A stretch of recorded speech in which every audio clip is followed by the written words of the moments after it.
Welcome back. આગળ વાત કરીએ ભાવનગર સોમનાથ હાઈવે પર કાર પલટી મારી ગઈ છે। તળાજી નજીક અકસ્માતમાં એક વ્યક્તિનું મોત થયું।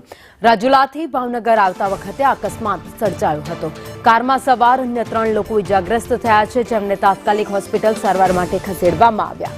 તો ઘટનાની જાણ થતાં જ પોલીસ પહોંચી હતી અને વધુ તપાસ હાથ ધરી છે। તો ભાવનગર સોમનાથ નેશનલ હાઈવે ઉપર આ બનાવ બન્યો। અકસ્માત સર્જાયો, જેમાં એક વ્યક્તિનું મોત થયું છે। તળાજા નજીક આવેલ રાજપરા 2માં 4 વ્હીલરનો અકસ્માત સર્જાયો હતો। ઘટના સ્થળે જ એક વ્યક્તિનું મોત થઈ ગયું છે। રાજુલાથી 4 વ્યક્તિઓ કાર લઈને ભાવનગર આવી રહ્યા હતા, તે દરમિયાન ઘટનાને અંજામ આપવામાં આવ્યો હતો। અકસ્માતનો બનાવ બન્યો હતો। અકસ્માતમાં એક વ્યક્તિનું મોત થયું, જ્યારે 3 લોકો સારવાર હેઠળ ખસેડવામાં આવ્યા છે। વધુ અપડેટ સાથે સંવાદદાતા મયુર અમારી સાથે જોડાઈ ગયા છે।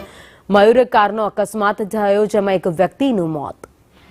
જી ભાવની ચોક્કસથી વાત કરીએ તો ભાવનગર સોમનાથ નેશનલ હાઈવે ઉપર તળાજા નજીક આવેલ રાજપરા 2માં જે 4 વ્હીલ કાર છે તે પલટી મારી હતી, તેમાં એક વ્યક્તિનું જે મોત થયું હતું। રાજુલાથી જે 4 વ્યક્તિઓ છે તે 4 વ્હીલમાં ભાવનગર આવી રહ્યા હતા, એ દરમિયાન કાર પલટી મારી જતા અકસ્માત છે તે સર્જાયો હતો, જેમાં એક વ્યક્તિનું મોત થયું હતું, જ્યારે 3 વ્યક્તિની ઈજા પહોંચી હતી। ઈજાગ્રસ્તોને તળાજા હોસ્પિટલ ખાતે સારવાર માટે ખસેડવામાં આવ્યા છે। બનાવની જાણ થતાં ટ્રાફિક પોલીસ સહિતનો કાફલો છે તે ઘટના સ્થળે દોડી આવ્યો હતો। આભાર માહિતી માટે।